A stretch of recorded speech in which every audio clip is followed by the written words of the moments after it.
Thank you for downloading from the BBC.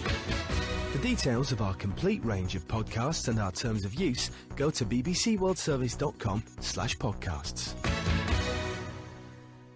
BBC World Service. Now for The Empire's Last Officers. Tim Hewell tells the story of Nigerian independence through the story of one very special friendship.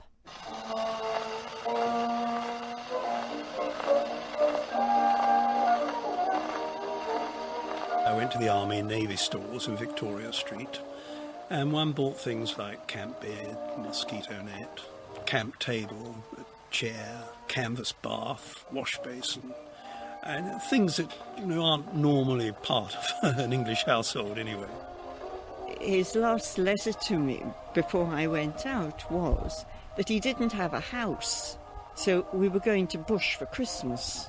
And I thought to myself, well, what does that mean, really, going to Bush for Christmas? My 20 years in Nigeria are certainly the best years of my life. I mean, I was in my 20s and 30s, and I grew up there, really, as the country was growing up.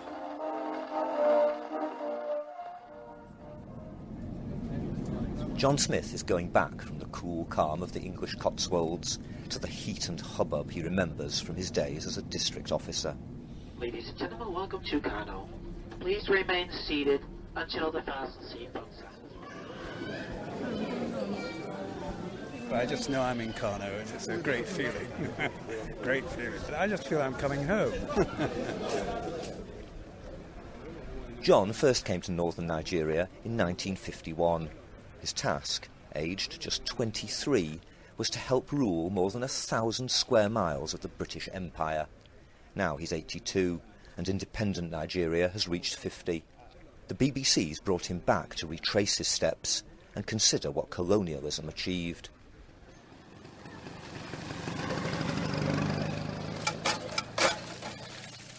The countryside that John set off to inspect as a colonial cadet, just days after arriving in Kano, still looks much as it did then, dotted with mud houses and glossy-leaved mango trees. This is the sort of path I would have been travelling on from village to village, day by day, mounted on horse. I'd have been accompanied by a good many other horsemen, probably as many as 20 sometimes, or 30 in prosperous Kano. What was it like with that retinue? How did you feel? I mean, we've got a retinue of children around us now, but that was a rather different kind of retinue, wasn't it? Tell us what it was like. Yeah, well, positively medieval, really. I felt as though I might be some nobleman going off to greet another one. Later on, in the wet season, of course, if you came to a river, as one did in the southern Kano, you'd have to cross it. And that would involve swimming the horses across a raft which would be there prepared by the ferryman, the Serikin Rua, made of corn stalks on top of gourds, and chaps swimming on top of gourds would push it across a very fast-flowing and quite deep river. So for a young man, this is very, very exciting. This is an adventure. Oh, absolutely. I mean, like all things, you get kind of used to it after a while, and you have to make sure it doesn't go to your head. Just describe, in your room, in that rest house, exactly what you would have had with you for the night. Well, a camp bed with a mosquito net. The canvas bath would have been somewhere there, and my cook steward would have heated the water in a kerosene tin. Everything was carried on somebody's head in basically boxes made out of old beer cases, and I usually reckoned on travelling with about 12. The evening after dark, I'd bath and eat and change, and then my tilly lamp would provide the village with a bit of street lighting that it didn't normally have, and I'd get out my old windy gramophone and play a few records, some for myself. I used to alternate between what I had in the way of music and what they enjoyed. So they might have Eine kleine Nacht music and then followed by the Laughing Policeman. Well, that's eclectic, isn't it? Yes. And there were Hauser records, mainly praise songs and so on, but they went down very well.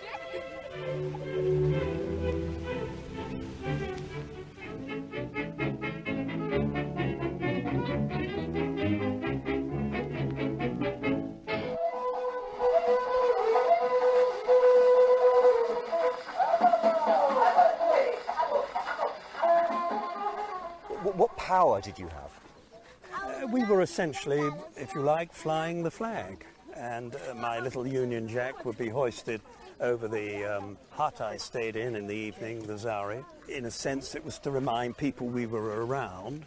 And inevitably, my visit would cause a bit of a clean-up to have happened before I came, so it did some good in that respect. The vast land that became northern Nigeria, the soft underbelly of the Sahara, was conquered by the British more to keep out the French than to gain any riches. But it was governed indirectly, with the help of its traditional Muslim rulers, the emirs. John remembers how once a week the Emir of Kano rode among his people at Friday prayers.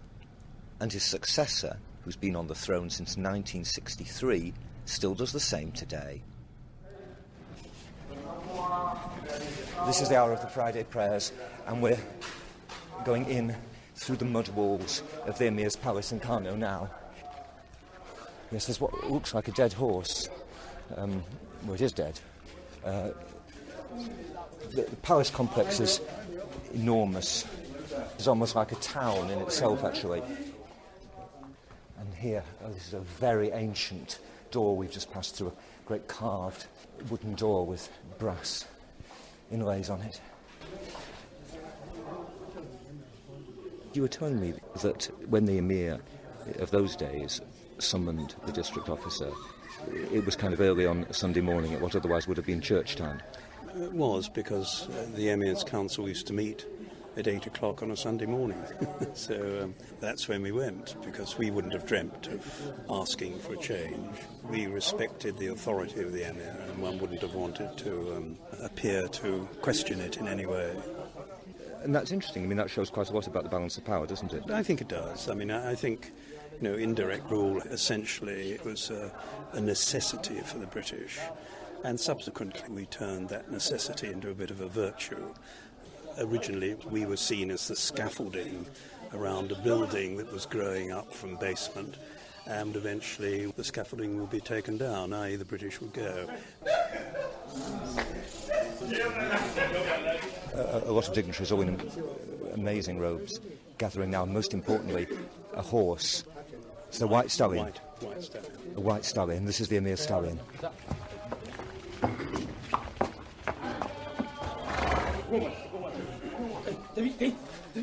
That's him, yes. In the white. In the white.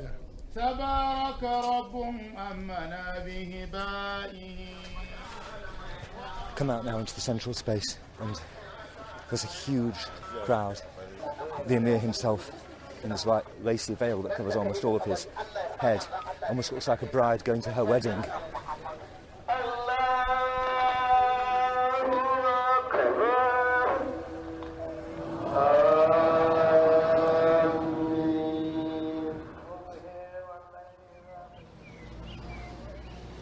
Today, it's pomp without much power.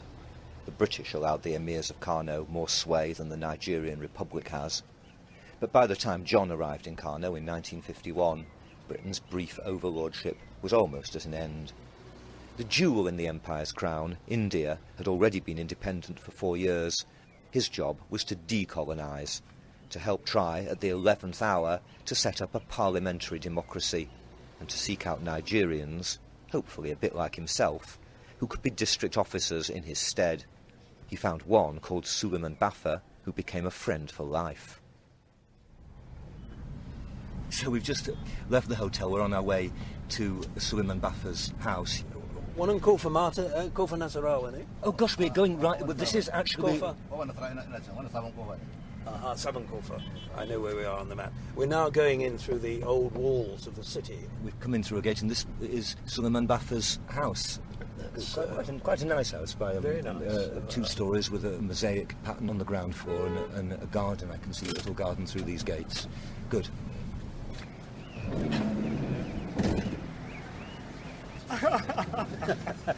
Okay.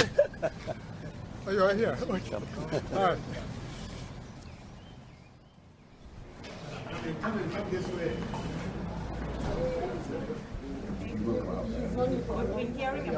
We've just been joined by a circle of ladies, and you're all part of Suleiman. Oh, yeah, I'm sorry. You're all Suleiman's daughters. That's the first one. I'm the last one. Oh, I see. Very, very nice to meet you all. Yes, we've heard so much. I found your father in Hadejia. Okay, in Hadejia. Yes. It was 1960 I met him in Hadejia. And then 1961 he came on the course. Yes. And then we've known each other ever since. You taught me to drive. Really? You taught me how to drive a It's so nice to meet you, sir. an old truck, actually. Really? Yeah. So you were in this town, Hadejia, which is Suleiman's hometown, John. What made you suddenly realise that Suleiman was great material? Well, everything about him. He was clearly a great leader. I felt that it would be great if I could persuade him to come, and I succeeded. You did. Suleiman went on, after his career in the civil service, to become a successful banker. He ended up running the Nigerian Mint. But for 50 years, he and John continued to visit one another in England and Nigeria. It's very nice to see you together, because this is really quite an unusual friendship between the two of you, isn't it? Well, certainly for me, it has to last this way as long as we are alive. Because it's unusual for me to have met someone who really gave me all the hope of life from the young age of about 20, 21. Yes. And it was chance threw us together for the rest of our lives. This is 1960. Do you remember what the mood was like in that year? Obviously, everybody was happy that we got independence. But I just wonder what sort of independence was it going to be. Now, the common man didn't feel any different from what it was before. The British were really not so much visible, if I may call it visible. I mean, we were very few in number. In a way, I think Britain was here for 60 years in northern Nigeria. In the lifetime of a whole nation, it's a raindrop in a thunderstorm. And in a sense, it was a bit like going around the country with a feather duster. The two friends have come back to where they first met, in Suleiman's hometown of Hadejia. John first came here at the end of 1960, just after the handover of power. Unlike most of his fellow colonial officers, he'd chosen to stay on a much lower salary, to serve the new Nigerian state. As well as training its civil servants, he was helping organise its first local elections when he was introduced to Suleiman. He had people on my course who had been classmates of his, and he knew them, so he came to greet them, and they, between them, decided they had spare time and it would be fun to play football against Hadejia town. And rather cockily, we assumed we'd be a lot better than this rather remote place. And when we went to the game, there was the team, captained by Suleiman, beautifully turned out, all in the same coloured shirts and shorts and socks and boots and things. And they totally trounced us. And we were a ragged-looking and very feeble team. And he earned a lot of my respect for that. Well, yes, okay. And, I'd made up my mind. I wanted him, if there was going to be another course, he was the kind of guy I wanted on it. We eventually achieved that. You got him on the course? Yes. Well, he got himself on the course, but I made sure that he applied.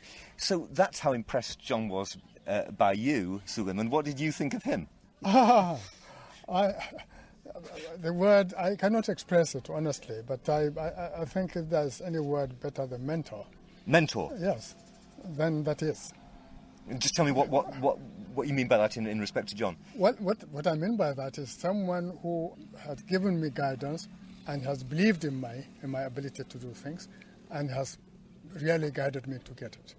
And so basically after that, as you say, you then struggled to make sure you get the place on the administration course in Zaria, and that's where we're going tomorrow, to pick up the story and see also what's going on there now. Indeed.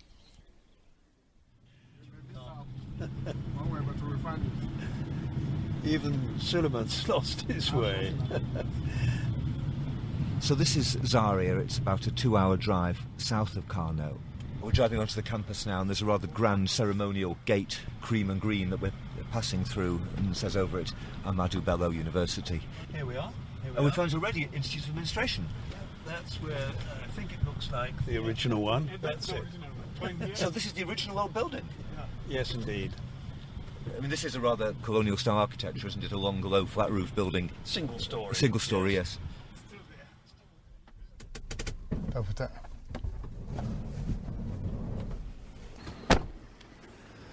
Well, here we are, back in our old Yes, yes. institute. Extraordinary. Right. Now, But the buildings are still the same. The classroom is here. Suleiman, what do you think is the most important single thing you learnt on this course? The spirit of self-confidence, self-reliant, and doing things to help others to achieve what they want to achieve. And whatever we learned it in the tradition of the British officers. What do you think, John? Well, I think that's correct. I mean, inspiring confidence in my students was one of my main objectives, because they were taking on a pretty tough assignment, and they were worked hard. And I tried to make it fun. You're proud of that? Yes, but I tried to make it fun. I think we all worked pretty hard. Did you find when you then went on to work, Suleiman, as a district officer, that there were pressures on you that were hard to handle? Well, I think the initial period of our independence, really, the transition was very, very smooth. No one would try to persuade you to go off the road. But the civil service expanded very, very tremendously. Certainly there was going to be some kind of dilution of quality. What proportion of the civil service would you think was honest today? Oh, I think there's a lot of hush-hush. Hush-hush? Yes. What does that mean? What does that mean? Well, hush-hush means certainly wishy-washy. Wishy-washy? Yes. That is dealing that is not proper. That's a bit of an understatement. Independent Nigeria became a byword for corruption. It's been estimated that about $400 billion was stolen from the national coffers between 1960 and 2000. The first of a series of military coups came after just 6 years. More recently, democracy's been restored, but Nigeria's failed so far, despite its vast oil wealth, to become the regional powerhouse many believed it was set to be after independence.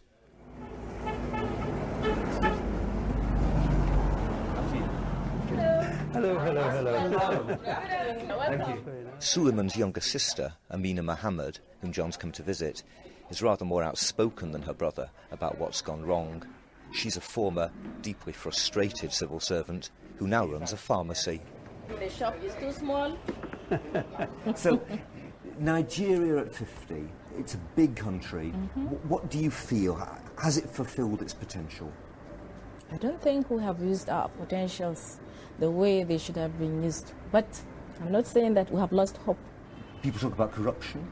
Is it corruption? Of course, there is corruption in Nigeria. I'm not saying it is not there. But I don't think our problem lies with corruption. It lies with the will to do what is right for your country. I think independence gave the country a huge boost. There was a lot of optimism. Perhaps it was a conspiracy of optimism, because things were going to be more difficult than everyone had hoped. But I know that lack of discipline in our society is the major factor. It's the individual, it's not the country now.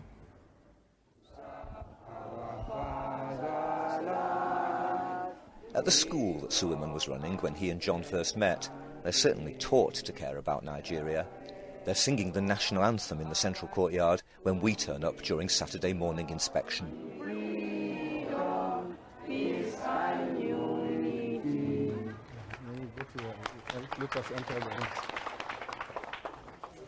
Good morning. My name is Suleiman Baffa. I come from here. Now, my friend, Mr. John Smith, he came to Nigeria in 1951, were at the time of your grandfathers or grandmothers. So we got tied up with friendship, and we are still friends for all these years. Anyone else have Naira? No, sir. Naira? Yeah. Maybe I printed this. So I was the chief printer of your money. That's when I retired. Okay. That is what I want here. All right. Thank you, sir. All right. Thank you, sir. Okay. And sitting with the principal, Abba Ibrahim Awio. What do you think the British role in Nigeria was? The British role in Nigeria really cannot be overemphasized. Why? Because if we are adopting the system of the British, by now Nigeria will be a greater country than it is.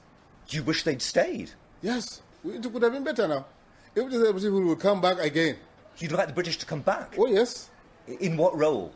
To rule the country again? Yes, to rule the country again. Well, so that Nigeria wouldn't be independent anymore? No. We are independent. Yes. But that system of ruling that was brought to us by British has been adulterated. Has been adulterated? Yes. The system of British rule has been adulterated? Has been adulterated. There was no rigging. No rigging? Yes, there was no bribery and corruption.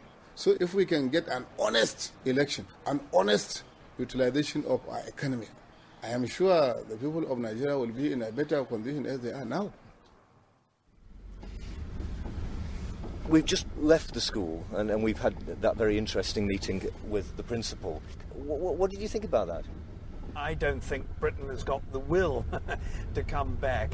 We've been 50 years, really, since we were doing this sort of thing anywhere in the world, and the experience has been lost. At heart, obviously, nobody wants to be subject to another person. You agree with that, Suleiman? I absolutely agree. How would I now submit myself to somebody to rule me? I mean, I think if he were told that the British were arriving next week, he'd be as horrified as everybody else in Nigeria. Yes, surely. That's what he would be. Certainly, he will never agree that the British will come back and rule us, for that matter.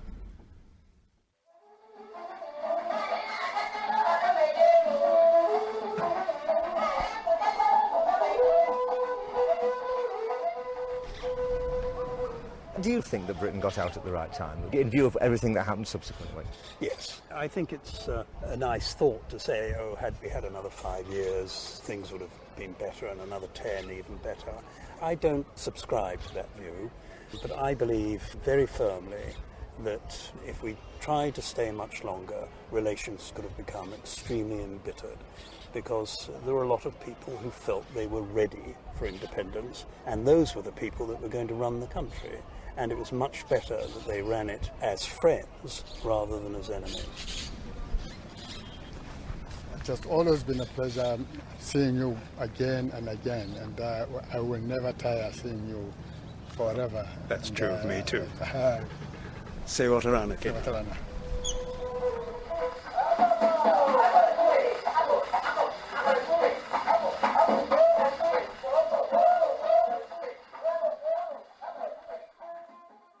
That was The Empire's Last Officers, presented by Tim Hewell and produced by Anna Horsburgh-Porter. There are dozens of different podcasts now available from the BBC, including news, documentaries, science, business, arts and sport. For details of them all, go to bbcworldservice.com/podcasts.